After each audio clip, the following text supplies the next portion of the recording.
నిల్చున్నారు 2014లో నిల్చున్నారు, ఓడిపోయినప్పటికీ 2014లో గెలిచి ఫస్ట్ టైం సీఎం అయ్యారు.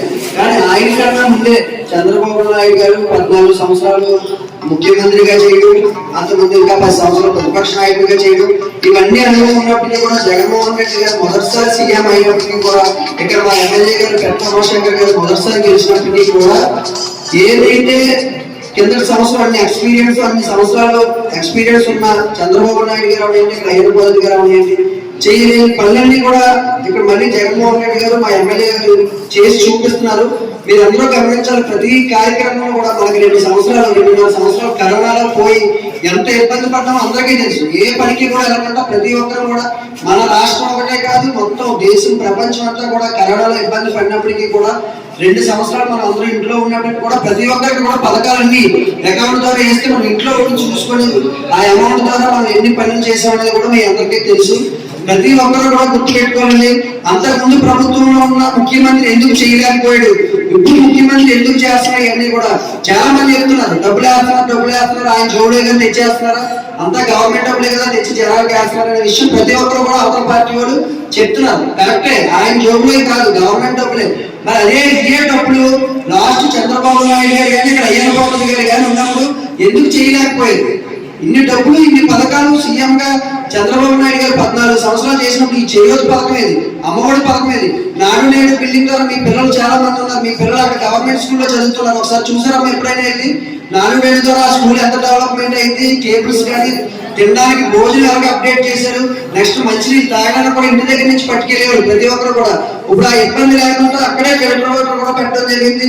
ప్రతి ఒక్క కార్యక్రమం కూడా పిల్లల దగ్గర నుంచి పెద్దల ముసలి వరకు కూడా ఏ కార్యక్రమం చేయాలి, నవరత్నాల్లో పెట్టినే కాకుండా ఇంకా కొత్తగా కూడా కార్యక్రమాలు ఏర్పాటు చేశారు సీఎం జగన్మోహన్ రెడ్డి. అలాగే మన ఎమ్మెల్యే గారిని చూస్తే అయ్యన్న పాత్రుడు గారు 40 రోడ్డు విషయం అవనండి, గుడ్డపల్లి రోడ్డు విషయం అవనండి. ఇక్కడ మనం ఎన్నిసార్లు చెప్పినా సరే మన భయపరేట పాలన నుంచి ఇక్కడ జల్లూరు వరకు రోడ్డు 15-20 సంవత్సరాల నుంచి అయ్యన్న పాత్రుడు మినిస్టర్ గా వేయలేని రోడ్డు కూడా ఇక్కడ ఎమ్మెల్యే గారు గెలిచిన తర్వాత మనం తార్ రోడ్డు కూడా వేసుకున్నాం. నెక్స్ట్ మన విలేజ్ కి సంబంధించి సిమెంట్ రోడ్ కూడా మీరు చూసారు. ఎక్కడెక్కడ చీటపూడి దగ్గరికి వెళ్ళి దాని మన స్కూల్ దగ్గరికి వెళ్ళి ఇలాంటి పెండింగ్ కూడా మనం మొన్న కూడా పూర్తి చేయడం జరిగింది. ప్రతి ఒక్క కార్యక్రమం కూడా జగన్మోహన్ రెడ్డి గారు ఫస్ట్ టైం చేసినప్పటికీ కూడా ఎన్ని కార్యక్రమాలు చేయాలి అన్ని కార్యక్రమాలు కూడా చేస్తున్నారు. కాబట్టి రేపు మళ్ళీ సీఎం అయితే దీనికన్నా ఎక్కువ చేస్తారు.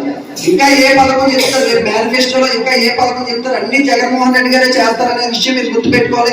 చంద్రబాబు నాయుడు గారు ఏదో హామీలు ఇస్తున్నారు, లేడీస్ కి పథకం ఇస్తాము, నెక్స్ట్ పిల్లలకి ఈ పథకం ఇస్తామని చెప్పి హామీలు ఇచ్చి గోడకొక మాటలు చంద్రబాబు నాయుడు గారు చెప్పడం జరుగుతుంది. ప్రతి ఒక్కరు గుర్తుపెట్టుకోవాల్సింది ఏంటంటే 2014లో కూడా ఎలక్షన్కి వెళ్ళి గెలిచినప్పుడు కూడా ఇంటికో ఉద్యోగం ఇస్తారు.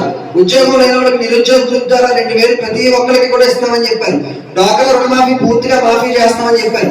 ఇలాంటి 600 హామీలన్నీ కూడా 2014లో ఎలక్షన్ ఇచ్చినప్పుడు చంద్రబాబు నాయుడు గారు ప్రతి ఒక్కటి కూడా ఈ విధంగా మీకు ఇస్తామని గెలిపించండి అని చెప్తే ఆ 2014 ఎలక్షన్ అయిపోయింది, గెలిచారు.